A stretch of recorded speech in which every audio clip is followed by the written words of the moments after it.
અને ત્યાં જાય તો જોવે તો ચોકમાં આવી માનવ મેદની બેઠી છે અને ઢોલિયા માથે ત્રિકમ સાહેબ હાથમાં એક તારો લઈ અને ભજન લલકારે અને ભજનના શબ્દો ગોરબાઈમાના કાને પડ્યા.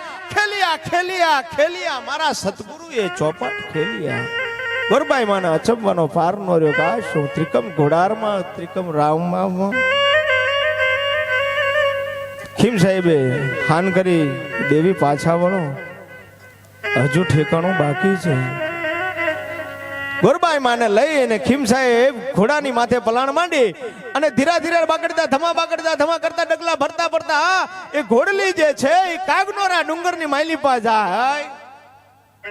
ગુફાની બહાર ઘોડીના પલાણ ઉતારી અને ખીમ સાહેબ ને ગોરબાઈ માં જે છે એ અંદર ડુંગરની અંદર પ્રવેશ કરે.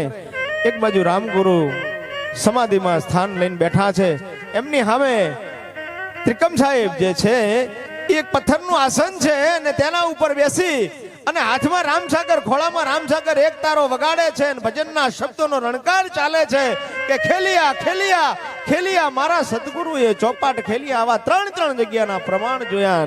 દેવી ગોરબાઈ માના આશ્રયનો પાર ન રહ્યો અને ખીમ સાહેબને આવીને એટલું કીધું, નાથ આટલા વર્ષથી હું તમારી અર્ધાંગીની છું, આ ભેદ મને કા ના દેખાણો.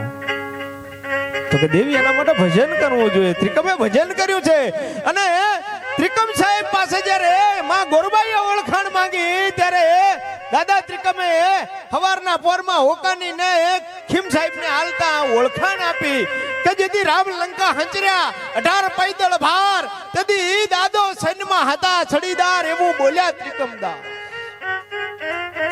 જેથી રામ લંકા હંચર્યા બાપ સીતાની શોધમાં રામ લક્ષ્મણ બે જાતા હતા ત્યારે એની સેનાનો હું છડીદાર હતો અને માં ગોરબાઈમાની આંખોના એમ કહે કે કમાડ ખુલી ગયા અને એમ થી ગો 11માં રુદ્રનો અવતાર.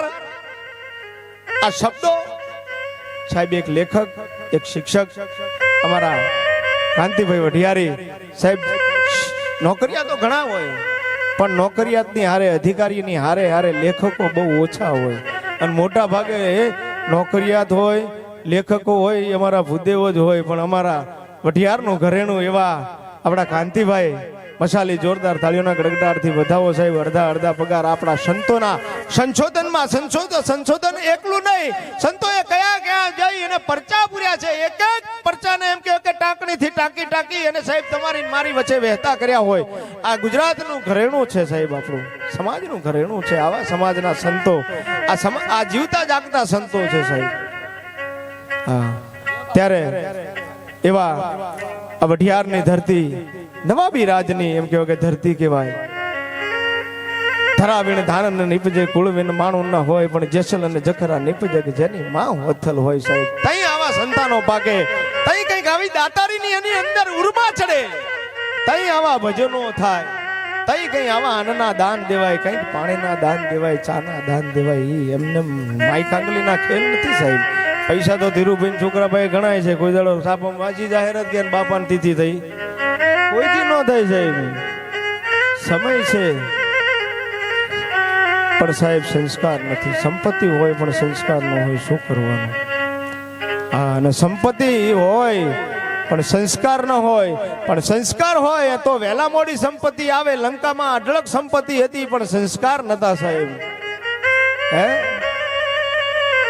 તમે હું બધા જાણીએ છીએ કઈક પરચા ધરતીમાંથી આપણા સમાજના સંતો દાસી જીવન સામે નજર કરો સાહેબ.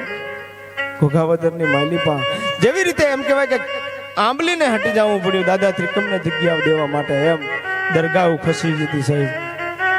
આ પ્રમાણો છે. ત્યારે તાબળ વરણી ધરણી જનો પાણી વાળો પટ એ નર પટાધર નીપજે. આ વઢિયાર ધરાના વટ એવી વઢિયારની ધરતી અને એવા આંગણે તમે હું બેઠા છીએ. ત્યારે એવા પહેલા તો ઘણા પ્રોગ્રામોમાં એમને ઘનશ્યામ બાપુએ તબલા વગાડ્યા, પણ હવે તબલાની સાથોસાથ ભજનની દુનિયામાં પણ જેને આગવું સ્થાન મેળવ્યું છે ઓસમણની જેમ.